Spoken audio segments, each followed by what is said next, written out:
If I could find a way to package and dispense hope, I would have a pill more powerful than any antidepressant on the market. Hope is often the only thing between man and the abyss. One thing I can tell you is that hope is an emotion that springs from the heart, not the brain. Hope lays dormant until its amazing strength is beckoned, supplying a sheer belief that you will overcome, you will persevere, and you will endure anything.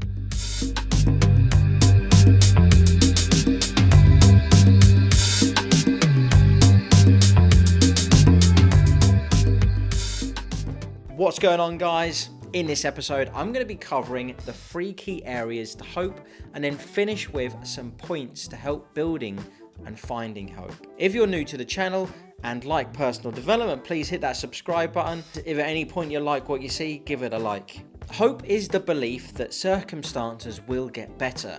It's not a wish for things to get better, it's the actual belief, the knowledge that things will get better, no matter how big or small. It's the belief that at the age of 55 after a disaster where you've lost your home, your car and possessions, everything material, that you still have your health and family and that you can and you will start over. It's the man who's lost his job, has a family to support and knows that new employment is just around the corner as long as he keeps looking. Sometimes hope looks so bleak in a given situation as to appear non-existent, yet it is so vital for survival that virtually everyone who survives a life-threatening ordeal that on the surface seems impossible will point to hope as the one thing that gets them through. It is the very hope which champions the survivor even in the bleakest of times. So now hear this. Tell me where you fit, where you think you fit. There are 2 generally types of survivors: psychological victims and psychological survivors. Here are the 2 types of people that I see the majority of the time. And please don't get me wrong, not everyone falls into these brackets, but most of us do sometimes. You have psychological victims. These individuals are generally passive, pessimistic, and look to the past. They ask, who's going to help me? They despair and they are consumed by their loss, refusing to help themselves. And then you've got psychological survivors. These folks are active, optimistic, and look to the future. They ask, how can I help myself? They grieve, which is healthy, but they continue to persevere and fight. Now, if you fall into the first case, which is absolutely fine, then it's going to be your task to change the victim mindset into a survivor mindset. And then the same also goes if you're a coach and you're helping someone and you see that your client has a very victim mindset. Your job as a coach is to help them move to a survivor mindset. To have hope is to empower yourself in order to face the toughest of times and emerge a survivor. Now, life is not a bed of roses. I don't have to tell you that, but we have to encounter so many unpredictable, hard, rough and difficult times. Many times things slip out of our hands and way beyond our control. The thing which then takes control of everything is called hope. And in these situations, we need hope more than anything. Hope can present difficulties much easier to bear. Hope enables you to look on the bright side and see challenges as opportunities. Hope gives you positive energy. In my opinion, here are the 3 most important areas to focus on to help with many things, but we're talking about hope here. The first one is faith. And faith is not just religion. It's the belief that there is something bigger and more important than you. Whether it's God, a higher power, a child, a loved one, a mission or a cause, it's a reason to go on, and it has nothing to do with just you.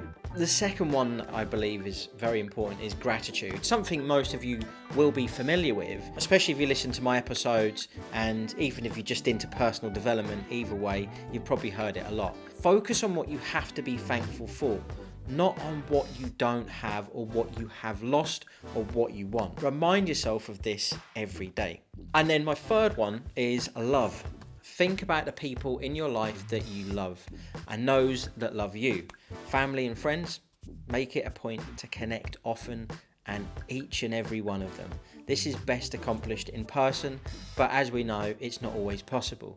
A phone call, a text, a quick email can sometimes help. So I also have some other methods I've tried myself in the past that you can also try, which really support those 3 areas that you should be focusing on. And the first one is find a clear path. Being able to see how the steps you are taking will lead to desired change is critical to having hope. If you don't logically see how what you are doing can have a positive result, then carrying out the plan will likely be difficult. Write down each step that you need to write to take to get where you want to be.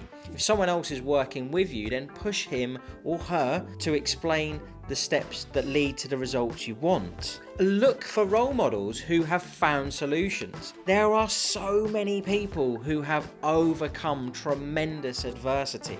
Reading their stories and surrounding yourself with supportive messages and people can help you build hope. There's something called Project Hope Exchange, and it's part of this project on their page of the website where people record their experiences of overcoming adversity. And there's a special section for mental health challenges and life challenges. It's a fantastic project and cause. Go and take a look. I'll add the link in the description below. And the next one is do what you know you can do. When you are struggling, taking one step that is out of your routine can help break the sense of powerlessness you have. Now make your bed, cook some dinner, talk to a friend, take a step you know you can do. That action can make a difference over time. Keep doing it and then try to add more actions. Overcoming the inertia of helplessness can help you build hope. And my final tip for you today is to perform an act of kindness. Doing acts of kindness can have a dramatic effect on your mood and outlook. Kindness triggers the release of serotonin, so it has an antidepressant effect. It also calms stress and helps reduce pain. Small acts of kindness that you do repeatedly can help you feel more connected and have a greater sense of contribution. Notice that the act of kindness repeatedly is very important, can help. Do acts of it every day. Even watching others perform acts of kindness can have a positive effect. So I'm going to leave you with this last message really, and that's, look, remember when you go through times of stress and pain, know without a doubt that it will pass. Some pain will never go completely, but you will learn to live with it over time.